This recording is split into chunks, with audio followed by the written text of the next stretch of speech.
trees whispered secrets and stars blinked like tiny lanterns, lived a little firefly named Flick.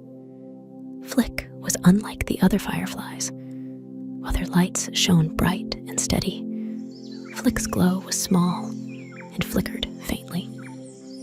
"I'll never be as bright as the others," Flick sighed one evening, sitting on a mossy log. The other fireflies often teased him. "What's the point of a firefly that can barely glow?" They'd laugh, zipping around him in circles. But Flick didn't argue. He simply watched the stars, wishing he could shine as brightly as they did. One chilly night, the forest animals gathered for the annual star chase. This was a special event when all the animals would climb the hill to the clearing to watch the stars dance. But this year, the path to the hill was blocked by thick, thorny vines. "How will we find another way in the dark?" asked Safi, the squirrel, nervously twitching her tail. The clever owl, Orlo, hooted. "We need a light to guide us." The animals turned to the fireflies. "Will you help us?" they asked. Most of the fireflies fluttered nervously. "The forest is too dark and dangerous," they said. "We don't want to get lost." Flick hesitated, his tiny light flickering. He wasn't sure if he was brave enough. But then he looked at the animals' worried faces and took a deep breath. "I'll do it," Flick said quietly. The other fireflies gasped. "You? With your weak little glow?" Flick didn't answer. He just floated up and faced the dark forest. "Follow me," Flick said, his voice trembling but determined. The forest was silent as the animals and Flick began their journey. The towering trees cast long shadows, and the only light came from Flick's flickering glow. It wasn't strong, but it was enough to light the path ahead. "Careful," Flick warned, as they stepped over twisted roots and sharp rocks.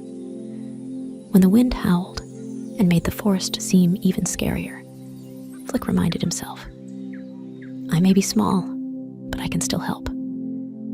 The animals encouraged him too. "You're doing great, Flick," Safi said, her tiny paws holding onto Orlo's feathers. As they moved deeper into the forest, the vines seemed endless, and the path became harder to find. Flick's glow grew weaker as he got tired, but he didn't stop. He thought about how much everyone was counting on him.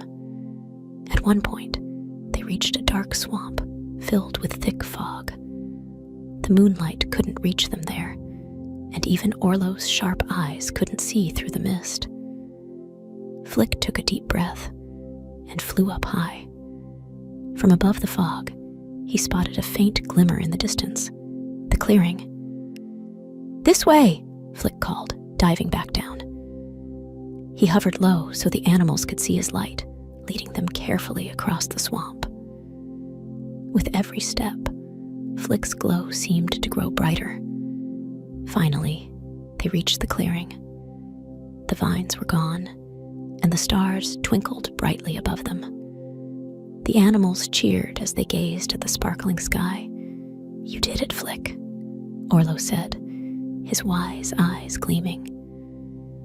"But my light is so small," Flick said, confused.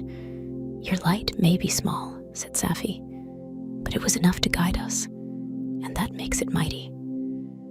The other fireflies, who had been watching from a distance, flew over, ashamed of their teasing. "We were wrong about you, Flick," they said. "Your bravery shines brighter than any light." Flick smiled, his heart feeling as warm as his glow. For the first time, he realized that being small didn't mean he couldn't make a big difference. That night, as the stars danced above, Flick's light shone brighter than it ever had before.